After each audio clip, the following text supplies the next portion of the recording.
So talked about it just very briefly at the top of the show. Nintendo has finally released a mobile app for both Android and iOS in one of those hell freezing over kind of moves. Miitomo is a Japan-only release at the moment. It's less of a game. It's really more of a social network. I was able to install it. Let me see here. Let me get to it. There it is. So basically, if you have, Nintendo, if you've played the Nintendo Wii or anything like that, you're very familiar with kind of your Miis. And using this, you can sync it up to, this is my Mii, by the way. See, I'm tall and slanky.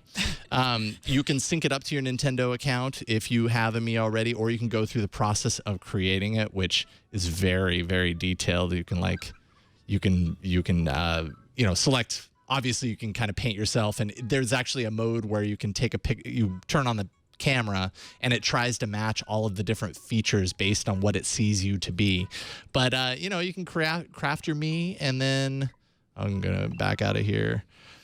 You can give it a voice, so it has all these voice settings, so that when it talks to you, when you tap on it, let's see, is he gonna? Oh no, here. This is what we were playing around with earlier. Here. No, never mind. No, it isn't. I can't get to the thing we were playing around with earlier, but basically it talks to you. And then if you have your friends in here, which I don't have any friends, but if I did, they would be in here, and I could actually have kind of me conversations with them. So it's kind of like a social network. I don't know. A first effort for Nintendo on mobile devices, though, and that's notable. Right. Is it a gamifying social networks? I suppose. I mean, it's kind of. I mean, if you were... Here, I'm going to turn it off because the music's starting to distract me. If you were playing on the Nintendo Wii, this is just your environment, period, right? Like, you're playing on a game system, so you would expect that if you had a social network on the Nintendo Wii, it would kind of be like this. So it's kind of taking that environment but bringing it to your phone in a much more of an animated sort of way. I don't know what this leads to, though. I don't know what the what the goal is with an app like this. Yeah, it almost feels like they're starting to develop a platform.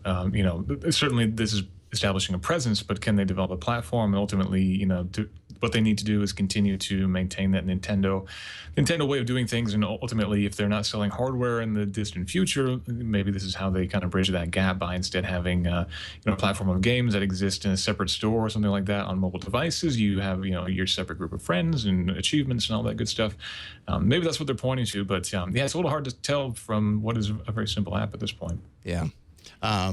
I will say that some of the text, like minor quibbles, but some of the text that was rendered on the device was really kind of fuzzy. Like I expected everything to be super sharp, and like the animations of the graphics of your Mii and everything, that all looks good. But some of the words just looked really kind of fuzzy and I don't know, soft focus. But aside from that, Nintendo's pretty known for creating pretty quality stuff. So having them in the mobile space, creating stuff for mobile devices, I mean, this is by no means like the next, the next Legend of Zelda game or anything like that. It's totally not a game, but one could hope that eventually they could take their kind of prowess in creating very engaging games and apps and stuff and create something like it.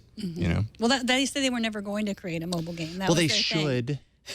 But they poo-pooed the idea a long time ago, back when everyone didn't realize mobile, everyone had to create something on mobile. So now they've created something different on mobile. We'll see. We don't know when it's going to come anywhere besides Japan. Well, they said global release sometime potentially later this month. So I don't really know. Obviously, I was able to get it. You can VPN if you really want to and get it, say you're from Japan, through a VPN, and it's pretty easy to get. But worth checking out for sure. And I'm curious to see what they follow it up with,